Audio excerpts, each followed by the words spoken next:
Hello and welcome to Killing Time. This is the show that searches for entertainment that doesn't suck. My name is Ayaz Akhtar, alongside the man who wrangles goldfish, apparently. Don't call him Janice, because his name's not Janice. He's also known as Just Bob. His name is Rob sometimes. And don't throw him a lob, because you'll hit that out of the park. Hey. Hey. Man with no name. How's it going? It's going well. How are you? I'm great. What are we talking about? Today, we're talking about this movie. It's coming out on the 29th. It's called Ready Player One. You and I have discussed it. I listened to the book. You have Did you actually read the book? I read the book. Yeah. When it came out 3 or 4 years ago, yes. All right, I'm going to hit the trailer right now. You can see there's a dude looks like Miles Teller. He's got an eyeball, and he looks through a VR headset where he sees other people with VR headsets. And like Steven Spielberg's attached to this movie. Apparently he's like the producer and director. You haven't seen the movie. So... I have not. Well, yes, and the movie hasn't actually been officially released until tomorrow. We're filming this on Wednesday. The 28th. The 28th. I got to see a press screening of this film, and I didn't have to see it in VR. So, no spoilers will happen in this time, so I'm not going to hit the spoiler bumper. If I had an anti-spoiler bumper, I would use it. And, of course, I don't want to ruin the movie for you. Well, you wouldn't ruin it because I guess everything in the movie was probably in the book. No, that's really? not the case. So, really?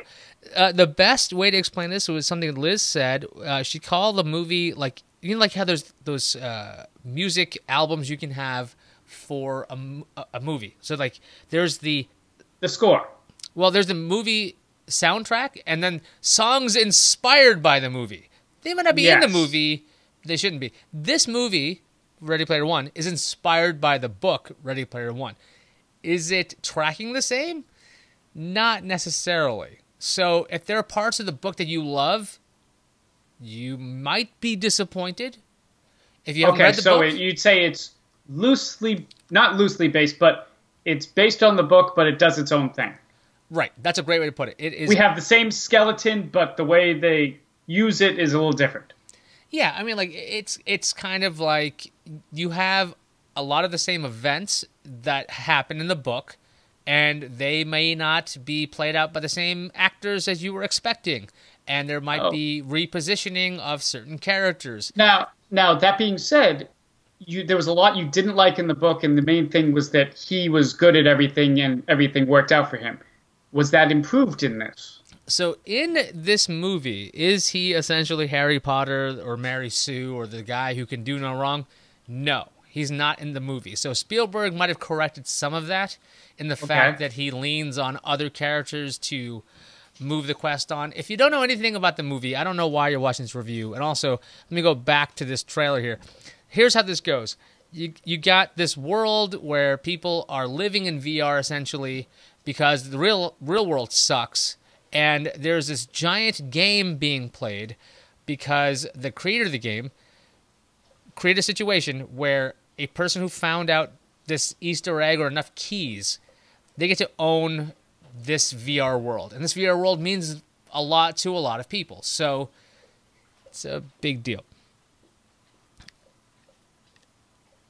I don't even know where to go from there. I'm like staring at the trailer. It's very different than the book. Okay, let me go with asking you this. So it seems like what you're saying is the way the book is, it's more him doing his thing and the characters are periphery.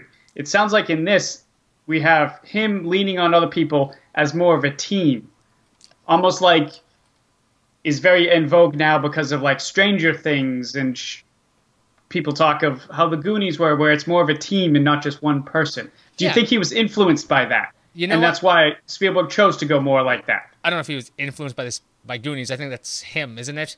Yeah. But thinking more in that line rather than having just one singular hero, having more of a team of heroes. You're definitely right. This is not the super main character, and he's amazing. He does everything he possibly can, and this is the guy. This is the one singular. It's the Neo. He's the one. You have this team that in the book, and this is if you haven't read the book, this isn't a spoiler. So In the book, it's different because there's a lot of singular focus on the main character. In this movie, there is this tendency to lean on this team that is built up, and it's very different. Now, let's talk about some higher level stuff. Visual effects are amazing. They look great. Beautiful, right? Yeah, so I saw it in 2D. This is a movie I would rather see in 3D because of how much CG is in this. When I saw the trailers for this, I'm like, oh yeah, it looks like, a movie, and I'll look at this, and there's going to be a balance. That's wrong entirely. There's just a crap ton of the Oasis world where you are in full VR CG. So if you're going to have this, it might look better in 3D because these worlds aren't real. They're rendered, and they are shot with a virtual camera. So maybe it looks better in 3D. This movie has it's essentially the real life stuff are the cutscenes in a video game, right? They're like...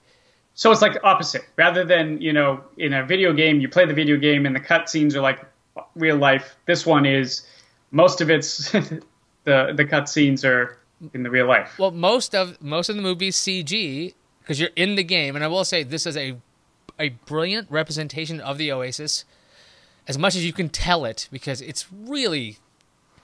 here's the thing. I struggle with this, because is this movie good without the book? I don't know. I've heard the same thing from other people who've seen it, because I believe you need some background that the book gives you. Yeah, if you've seen the trailer, or the trailers, does this make any sense to you? And some people are like, yeah, I'm excited. It looks really cool. It's a Spielberg movie, and there's a lot of stuff going on. I'm like, do you know what the movie's about? And nobody does, because the trailers don't tell you what's going on. No, the trailers are pretty much just, nostalgia for the 80s. Every single one. And the posters are the same way. Yeah. A lot of leaning on the 80s and the 90s, some Matrix stuff in there. Yeah. In the trailers, not trailers, in the posters. So, is it a good movie? Yes. Is it a Spielberg movie? Very much so. Is it a Rotten Tomatoes 90% movie? No. Okay. Not even close.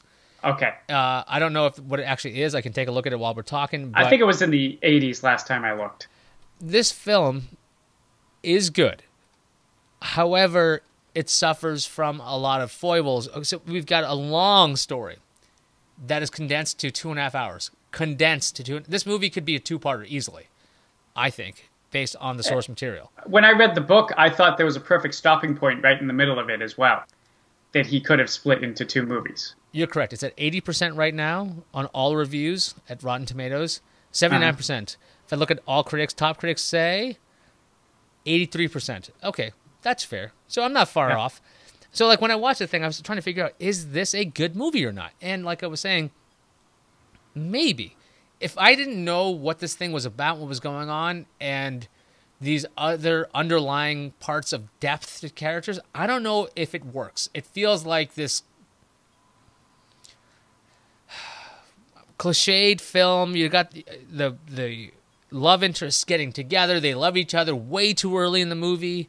But whereas in the book, it wasn't until the very end, or towards the end. Exactly. It also is natural in the book. It takes a long time. It's built up. You understand. And they're also two nerdy, kind of antisocial people who would, in real life, take a long time to open up and get together. Yeah. So, if I'm going to say what's better, the book or the film, the book is better. Is the book good? I don't know about that. You and I were talking about this off air. Yeah. I'm not really sure it was that good. Is the movie good? I think it's very good. I think the visual effects are great. How's the acting? Oh, really solid. That's okay. That's easy for me to say. This is a very solidly acted movie. All the, I guess, voice acting at times, all the motion capture with their faces, because as the avatars talk, you can see clearly there's a lot of motion capture to their faces, so you can tell that these are actors involved. You got these great facials, and they did a really cool thing with the avatars. Their face, their skin had this kind of texturized appearance, kind of like a polygon kind of look to it, which made it look more video game-ish. I think that the movie does a great job with the video game aspect of the book. At times, you can only read about video games so much, but it feels like you are in a video game. So the question is, do you enjoy watching people play a different game or playing the game? I think this could be a totally different film if it had like choose your own adventure time kind of stuff, because it feels like you really should have the option to go, should Parsifal do this? Mm-hmm. No. Could they have shot all that? Maybe. This film could have been twice the length, and you could have explored a lot of the other characters, and that would be very helpful. But there's a lot of, what's the word? They're condensing a lot of the material because it's a long book, and to fit it in the 2.5 hour mark, it's not easy. And does it naturally flow? Yes, it does. I will say this. Like, I was looking at my watch to see, like, okay, we're an hour in. Okay, we're 2 hours in. I'm hesitant to recommend this film. If you're going to watch it in 3D. If you don't care about a story being told naturally, like, should they fall in love? Like I said before, of course they will. But should it be that easy? Does it feel forced? Do things feel forced because of the time constraints and whatnot? I wouldn't say forced. They feel early. Okay. Like this seems like a natural progression as to what should happen. And if they just had like a little stinger in the middle that said 5 days later, and then, or 6 days later, like 2 months later, that might help us with the time aspect, because this film takes place in a very short time. Yeah. And that I don't think is very helpful, because the relationships that grow, this is a spoiler. Giant spoiler. It's going to ruin the film for everybody. Ready? I'm going to hit the bumper. Ready?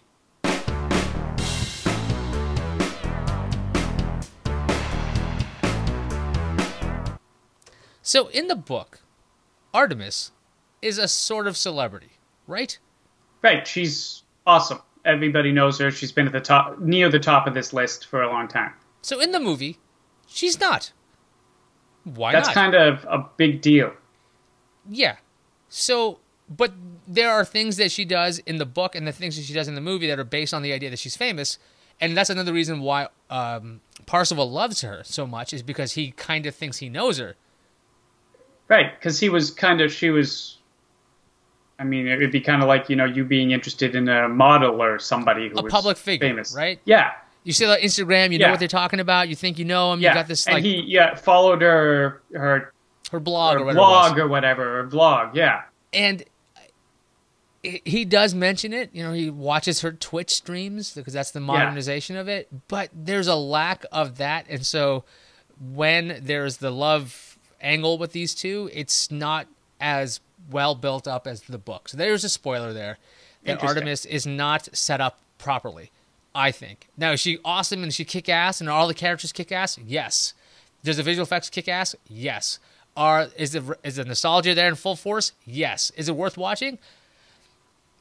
Yeah, if you have a pass. If you have like a $10 pass or a movie pass, watch this with Movie Pass. If we were like sponsored by anybody, Movie Pass, perfect for this. Yeah. But let me ask you something. Mm-hmm. I reread the book not too long ago, and I think it's mostly because I've been spoiled by the way TV and streaming video has been presented lately, but I thought this would make a better series on Netflix, 10 episodes or so, going through this quest than it would have as a 2-hour movie. You'd get character development, you'd get, confined episodes, him figuring out, or them figuring out more of the Easter eggs and whatnot that they're searching for. I thought that I thought was a better medium for this when I reread it recently. But maybe that's just because I keep thinking that's a better medium for everything lately. Before I speak to that, we want to thank our patrons. You guys at patreon.com/IAS. You guys are helping making this show happen. If you are interested in supporting our show, go to patreon.com/IAS. If you're going, hey, how do these guys get their nice names up there? Go to patreon.com/IAS to find out how. You can sponsor the show by becoming a producer. You can get exclusives. We have some terrible, terrible exclusives, but I mean, they're terrible because they are really old, embarrassing videos of us. They're not terrible because they're bad exclusive. They are very strange. Our early days in the finite comedy world. So, thanks for supporting us at patreon.com/IAS. Keep that up. And if you guys enjoy the show and you're watching this on YouTube, like and subscribe. If you go, hey guys, I hate the ads, go to killingtime.tv. We have the show available as a podcast. That was a thing in the days. Remember podcasts? No ads on that. Just download it. Might be a big file, but you can get it. And we're going to go back to your question and then wrap it up real quick. Should this be a series? Yes. This movie could have easily been about 5.5 to 7 hours. This could have been a miniseries based on what I listened to. And watching the film, I think there was a lot of characters that did not get developed as well as they did in the book. There's a lot of motivations that weren't as developed as well. And the shortcuts used to fit this into 2.5 hours, while not bad, don't necessarily serve the story as well as the book did. So if this is, again, this is if you're comparing it to the book. Was this movie good? Yes. Worth 3D? Yes. Is it worth $20 to $30 like in a Manhattan theater? I don't think so. I honestly don't think so. And one other point that I'm going to say that's mildly spoilery. You know the music. There we go. This movie could have ended 4 times, maybe 5 times. So it had multiple endings. Yeah, hate when that happens. Hey, you guys ever watch Steven Spielberg's direction of AI? Oh, Remember my that? God. Remember the 3 endings? Yep. I kept wrote wondering, down, when is this thing going to end? I wrote down in the theater the amount of times this could have ended. I had 3 quickly written down. I'm pretty sure there were 5 endings to this movie. Pick one. I love you, Steven Spielberg. I think you're a genius. You do great work. You inspire the masses. You do great uplifting stuff. But when you end the movie... Just end it. End the movie. And on that note, we'll see you guys next time. Because we know how to end it. Ending 3. Hey, by the way, did you think of...